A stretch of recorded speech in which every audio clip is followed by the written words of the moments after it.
ओम नमः शिवाय। स्वागत है आप सभी का मेरे YouTube चैनल धार्मिक कथा में।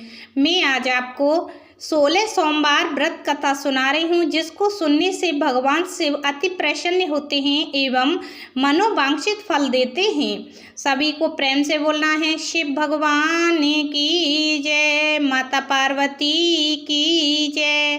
16 सोमवार व्रत कथा। मृत्यु लोक में विवाह करने की इच्छा करके एक समय श्री भूतनाथ महादेव जी माता पार्वती के साथ पधारे।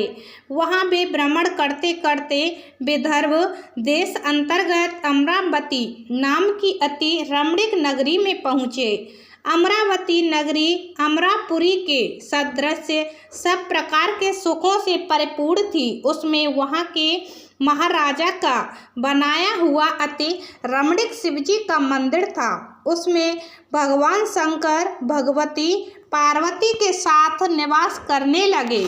एक समय माता पार्वती ने प्राणपति को प्रसन्न देख के मनोविनोद करने की इच्छा से बोली, हे महाराज, आज तो हम तुम दोनों चौरस खेलें। शिवजी ने प्राण प्रिया की बात को मान लिया और चौरस खेलने लगे। उस समय इस स्थान पर मंदिर का पुजारी ब्राह्मण मंदिर में पूजा करने को आया। माताजी ने ब्राह्मण से प्रश्न किया कि पुजारी जी, बताओ किस इस बाजी में दोनों में किसकी जीत होगी। ब्राह्मण बिना विचारे ही शीघ्र बोल उठा कि महादेव जी की जीत होगी।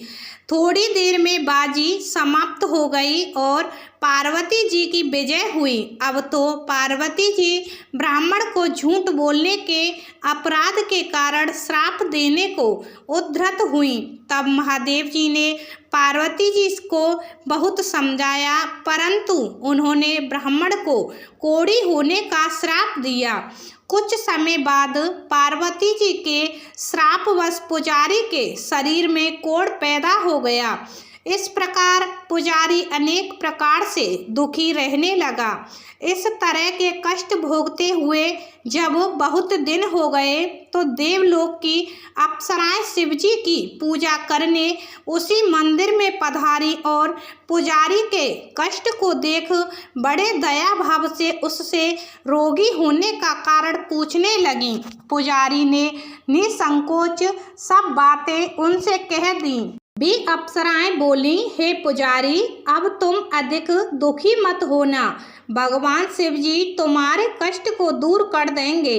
तुम सब बातों में श्रेष्ठ 16 सोमवार का व्रत भक्ति भाव से करो। तब पुजारी अप्सराओं से हाथ जोड़कर विनम्र भाव से 16 सोमवार व्रत की विधि पूछने लगा। अप्सराएं बोली कि जिस दिन सोमवार हो उस दिन भक्ति के साथ व्रत करें। स्वच्छ वस्त्र पहने, आधा सेर गेहूं का आटा लें, उसके 3 अंगा बनावे और घी, गुड़, दीप, नैवेद्य, पुंगी फल, बेलपत्र, जनेऊ, जोड़ा, चंदन, अक्षत, पुष्पादि के द्वारा प्रदोष काल में भगवान शंकर का विधि से पूजन करें। तत्पश्चात अंगाओं में से एक शिवजी को अर्पण करें, बाकी 2 को शिवजी का प्रसाद समझकर उपस्थित जनों में बांट दे और आप भी प्रसाद पावे। इस विधि से 16 सोमवार व्रत करें। तत्पश्चात 17वें सोमवार के दिन पाव सेर पवित्र गेहूं के आटे की बाटी बनावे। तद अनुसार घी और गुड़ मिलाकर चूरमा बनावे और शिवजी का भोग लगाकर उपस्थित भक्तों में बांटे। पीछे आप सकुटुंब प्रसाद ले तो भगवान शिवजी की कृपा से उनके मनोरथ पूर्ण हो जाते हैं। ऐसा कहकर अप्सराएं स्वर्ग को चली गईं। ब्राह्मण ने यथाविधि 16 सोमवार व्रत किया तथा भगवान शिवजी की कृपा से रोग मुक्त होकर आनंद से रहने लगा। कुछ दिन बाद जब फिर शिवजी और पार्वती उस मंदिर में पधारे, तब ब्राह्मण को निरोग देखकर पार्वती ने ब्राह्मण से रोग मुक्त होने का कारण पूछा तो ब्राह्मण ने 16 सोमवार व्रत कथा कह सुनाई। तब तो पार्वती जी अति प्रसन्न होकर ब्राह्मण से व्रत की विधि पूछकर व्रत करने को तैयार हुई। व्रत करने के बाद उनकी मनोकामनाएं पूर्ण हुई तथा उनके रूठे पुत्र स्वामी कार्तिकेय स्वयं माता की आज्ञा अनुसार हुए, परंतु कार्तिकेय जी को अपने विचार परिवर्तन करने का रहस्य जानने की इच्छा हुई और माता से बोले, हे माता जी, आपने ऐसा कौन सा उपाय किया जिससे मेरा मन आपकी ओर आकर्षित हुआ। तब पार्वती जी ने वही 16 सोमवार व्रत कथा उनको सुनाई। स्वामी कार्तिकेय जी बोले कि इस व्रत को मैं भी करूँगा, क्योंकि प्रिय मित्र ब्राह्मण दुखी दिल से परदेश गया है, हमें उससे मिलने की बहुत इच्छा है। कार्तिकेय जी ने भी इस व्रत को किया और उनका प्रिय मित्र मिल गया। मित्र ने इस आकस्मिक मिलन का भेद कार्तिक से पूछा तो वे बोले, हे मित्र, हमने तुम्हारे मिलने की इच्छा करके 16 सोमवार का व्रत किया था। अब तो ब्राह्मण मित्र को भी अपने विवाह की बड़ी इच्छा हुई। कार्तिकेय जी से व्रत की विधि पूछी और यथा विधि व्रत किया। व्रत के प्रभाव से जब वह किसी कार्यवश विदेश गया तो वहाँ के राजा की लड़की का स्वयंवर था। राजा ने प्रण किया था कि जिस राजकुमार के गले में श्रृंगारित हथनी माला डालेगी, मैं उसी के साथ प्यारी पुत्री का विवाह कर दूंगा। शिवजी की कृपा से ब्राह्मण भी स्वयंवर देखने की इच्छा से राजसभा में एक ओर बैठ गया। नियत समय पर हथनी आई और उसने जयमाला उस ब्राह्मण के गले में डाल दी। राजा की प्रतिज्ञा के अनुसार बड़ी धूमधाम से कन्या का विवाह उस ब्राह्मण के साथ करवा दिया और ब्राह्मण को बहुत सा धन और सम्मान देकर संतुष्ट किया। ब्राह्मण सुंदर राजकन्या पाकर सुख से जीवन व्यतीत करने लगा।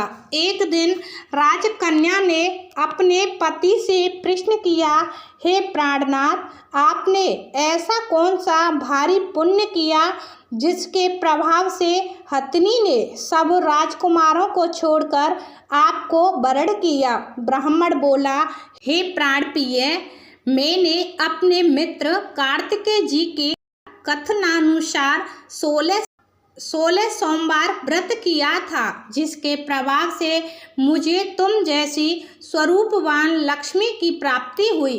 व्रत की महिमा को सुनकर राजकन्या को बड़ा आश्चर्य हुआ और वह भी पुत्र की कामना करके व्रत करने लगी।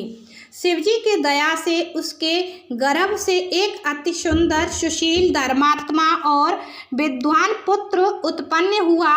माता पिता दोनों उस देव पुत्र को पाकर अति प्रसन्न हुए और उसका लालन पालन करने लगे। माता पिता लालन पालन भली प्रकार से करने लगे।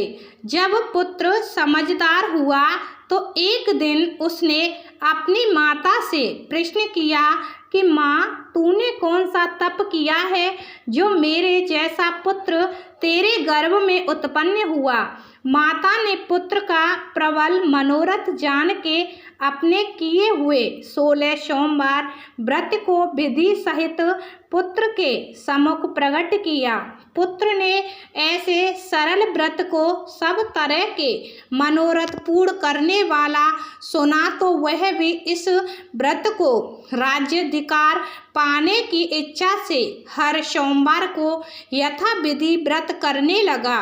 उसी समय एक देश के वृद्ध राजा के दूतों ने आकर उसकी एक राजकन्या के लिए वरण किया। राजा ने अपनी पुत्री का विवाह ऐसे सर्वगुण संपन्न ब्राह्मण युवक के साथ करके बड़ा सुख प्राप्त किया। वृद्ध राजा के दिवंगत हो जाने पर यही ब्राह्मण बालक गद्दी पर बिठाया गया, क्योंकि दिवंगत भूप के कोई पुत्र नहीं था।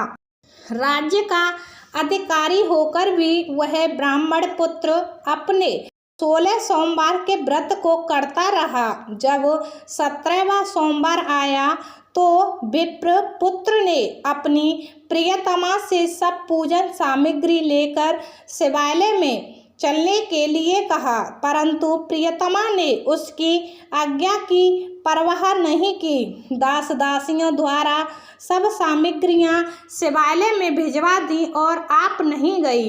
जब राजा ने शिवजी का पूजन समाप्त किया तब एक आकाशवाणी राजा के प्रति हुई। राजा ने सुना कि हे राजा, अपनी इस रानी को राजमहल से निकाल दे, नहीं तो तेरा सर्वनाश कर देगी।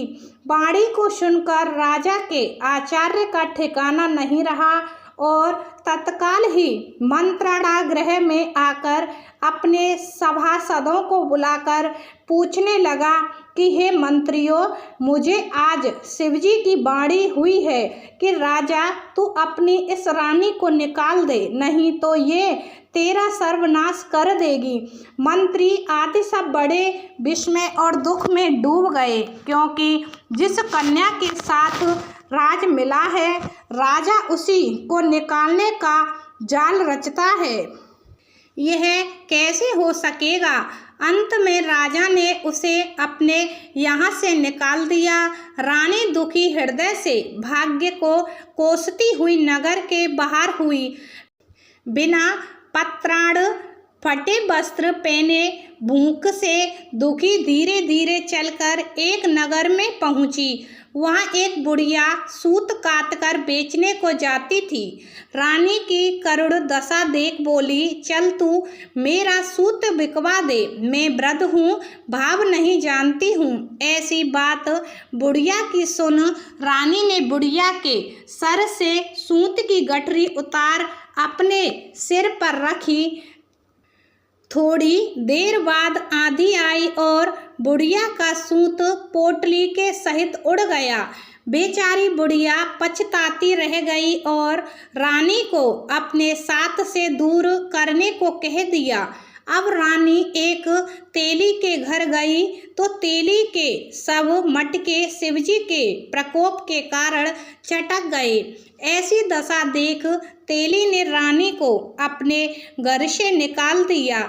इस प्रकार रानी अत्यंत दुख पाती हुई सरिता के तट पर गई तो सरिता का समस्त जल सूख गया। तत्पश्चात रानी एक वन में गई। वहां जाकर सरोवर में सीढ़ी से उतर पानी पीने को गई। उसके हाथ से जल स्पर्श होते ही सरोवर का नील कमल के सदृश जल असंख्य कीड़ों में गंदा हो गया। रानी ने भाग्य पर दोषारोपण करते हुए उस जल को पान करके पेड़ की शीतल छाया में विश्राम करना चाहा। वह रानी जिस पेड़ के नीचे जाती उस पेड़ के पत्ते तत्काल ही गिर गए। वन सरोवर जल की ऐसी दशा देखकर गऊ चराते ग्वालों ने अपने गोसाई जी से जो उस जंगल में स्थित मंदिर में पुजारी थे कही। गोसाई जी आदेश अनुसार ग्वाले रानी को पकड़कर गोसाई के पास ले गए। रानी की मुख क्रांति और शरीर शोभा देख गोसाई जान गए यह अवश्य ही कोई विधि की गति की मारी कोई कुलीन अवला है। ऐसा सोच पुजारी जी ने रानी के प्रति कहा कि पुत्री, मैं तुमको पुत्री के समान रखूंगा, तुम मेरे आश्रम में ही रहो, मैं तुम्हें किसी प्रकार का कष्ट नहीं होने दूंगा। गोसाई के ऐसे वचन सुन रानी को धीरज हुआ और आश्रम में रहने लगी। परंतु आश्रम में रानी जो भोजन बनाती उसमें कीड़े पड़ जाते, जल भर के लाती उसमें कीड़े पड़ जाते। अब तो गोसाई जी भी दुखी हुए और रानी से बोले कि हे बेटी, तेरे पर कौन से देवता का कोप है जिससे तेरी ऐसी दशा है। पुजारी की बात सुन रानी ने शिव जी की पूजा करने न जाने की कथा सुनाई तो पुजारी ने शिव जी महाराज की अनेक प्रकार से स्तुति करते हुए रानी के प्रति बोले कि पुत्री, तुम सब मनोरथों के पूर्ण करने वाले 16 सोमवार व्रत को करो, उसके प्रभाव से अपने कष्ट से मुक्त हो सकोगी। गोसाई की बात सुनकर रानी ने 16 सोमवार व्रत को विधिवत संपन्न किया और 17वें सोमवार को पूजन के प्रभाव से राजा के हृदय में विचार उत्पन्न हुआ कि रानी को गए बहुत समय व्यतीत हो गए, न जाने कहाँ कहाँ भटकती होगी, ढूंढना चाहिए। यह सोच रानी को तलाश करने चारों दिशाओं में दूत भेजे। वे तलाश करते हुए पुजारी के आश्रम में रानी को पाकर पुजारी से रानी को मांगने लगे, परंतु पुजारी ने उनसे मना कर दिया तो दूत चुपचाप लौटे और आकर महाराज के सम्मुख रानी का पता बतलाने लगे। रानी का पता पाकर राजा स्वयं पुजारी के आश्रम में गए और पुजारी से प्रार्थना करने लगे कि महाराज, जो देवी आपके आश्रम में रहती है वह मेरी पत्नी है। शिवजी के कोप से मैंने इसको त्याग दिया था, अब इस पर से शिवजी का प्रकोप शांत हो गया है, इसलिए मैं इसे लिवाने आया हूँ। आप इसे मेरे साथ चलने की आज्ञा दे दीजिए। गोसाई जी ने राजा के वचन को सत्य समझकर रानी को राजा के साथ जाने की आज्ञा दे दी। गोसाई की आज्ञा पाकर रानी प्रसन्न होकर राजा के महल में आई। नगर में अनेक प्रकार के बधावे बजने लगे। नगर निवासियों ने नगर के दरवाजे पर तोरण बंधन वारों से विधिवत विधि से नगर सजाया। घर घर में मंगल गान होने लगे। पंडितों ने विविध वेद मंत्रों का उच्चारण करके अपनी राज रानी का आवाहन किया। ऐसी अवस्था में रानी ने पुनः अपनी राजधानी में प्रवेश किया। महाराज ने अनेक तरह से ब्राह्मणों को दान आदि देकर संतुष्ट किया। याचकों को धन धान्य दिया। नगरी में स्थान स्थान पर सदा व्रत खुलवाए, जहाँ भूखों को खाने को मिलता था। इस प्रकार से राजा शिवजी की कृपा का पात्र हो राजधानी में रानी के साथ हुए। लोक में अनेकानेक सुखों को भोगने के पश्चात शिवपुरी को पधारे। ऐसे ही जो मनुष्य मनसा वाचा कर्मणा द्वारा भक्ति सहित 16 सोमवार का व्रत पूजन इत्यादि विधिवत करता है, वह इस लोक में समस्त सुखों को भोगकर अंत में शिवपुरी को प्राप्त होता है। यह व्रत सब मनोरथों को पूर्ण करने वाला है। तो ये 16 सोमवार की व्रत कथा हुई समाप्त। बोलो शिव भगवान की जय।